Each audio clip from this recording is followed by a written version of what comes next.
एक समय की बात है। एक शांत गांव के पास एक घना जंगल था। इस जंगल में एक गुफा में एक बहुत ही ज्ञानी और शांत स्वभाव के साधु महात्मा रहते थे। वे अपनी सादगी और दूसरों की मदद करने के लिए दूर दूर तक प्रसिद्ध थे। उनके पास धन दौलत के नाम पर कुछ भी नहीं था, बस एक लोटा और एक फटी हुई चादर। लेकिन उनके पास एक अनमोल वस्तु थी, एक बहुत ही सुंदर चमकती हुई नीलमणि।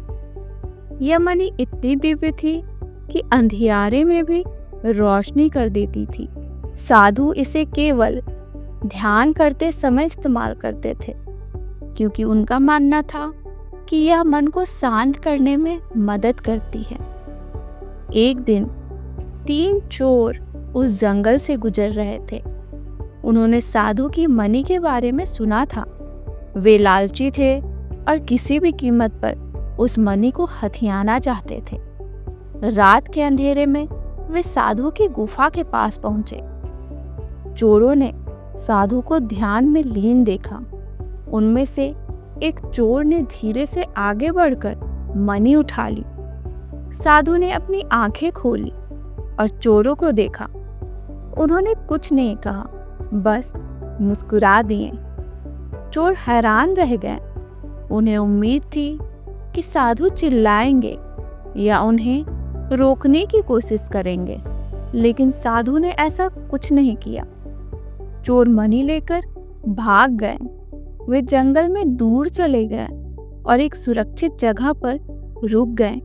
जैसे ही उन्होंने मणि देखी, वे आपस में झगड़ने लगे। हर चोर मणि को अकेले रखना चाहता था।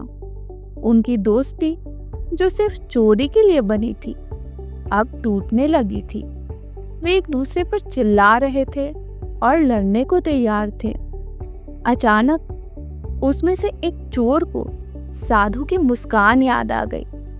उन्होंने सोचा, यह साधु कितना अजीब था।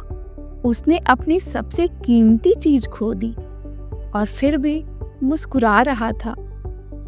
हम इस मणि को पाकर भी इतने दुखी और बेचैन क्यों हैं? इस विचार ने उसे अंदर तक हिला दिया। उसने अपने साथियों से कहा, रुको, हम क्या कर रहे हैं? इस मणि ने हमें खुशी देने के बजाय हमें आपस में लड़ा दिया। साधु के पास यह मणि थी, फिर भी वे शांत और सुखी थे। शायद असली खुशी इस मणि में नहीं, बल्कि कहीं और है। दूसरे चोर ने भी सोचा, यह सही कह रहा है। हमने मणि पा ली है, लेकिन हमारी बेचैनी बढ़ गई है। तीसरा चोर, जो सबसे ज्यादा लालची था, शुरू में सहमत नहीं हुआ, लेकिन जब उसने देखा कि उसके साथी कितने परेशान हैं, तो उसे भी अपनी गलती का एहसास हुआ। उन्होंने फैसला किया कि वे मणि साधु को वापस कर देंगे। वे गुफा में लौट आए। साधु अभी भी वहीं बैठे थे, अपनी आंखें बंद किए हुए। चोरों ने मणि उनके सामने रख दी और अपने किए की माफी मांगी। साधु ने आंखें खोली और फिर मुस्कुराए। उन्होंने कहा, बच्चों, यह मणि मेरे पास थी, लेकिन इसने मुझे कभी नहीं बांधा। मैं जानता था कि यह कभी भी किसी भी पल मुझसे दूर जा सकती है। असली खुशी उस चीज में नहीं जो हम पाते हैं, बल्कि उस संतुष्टि में है जो हमारे अंदर है। चोरों ने साधु के चरणों में प्रणाम किया। उन्हें अपनी गलती का एहसास हो चुका था। उन्होंने सिर्फ एक मणि नहीं चुराई थी, बल्कि उन्होंने अपने मन की शांति खो दी थी। साधु के शब्दों ने उन्हें एक नया रास्ता दिखाया।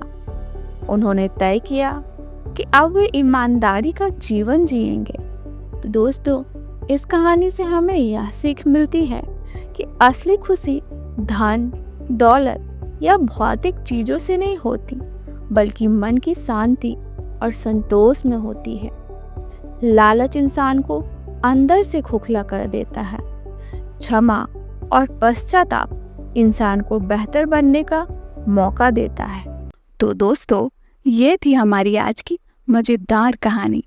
उम्मीद है आपको मज़ा आया होगा और आपकी कल्पनाओं को पंख मिले होंगे।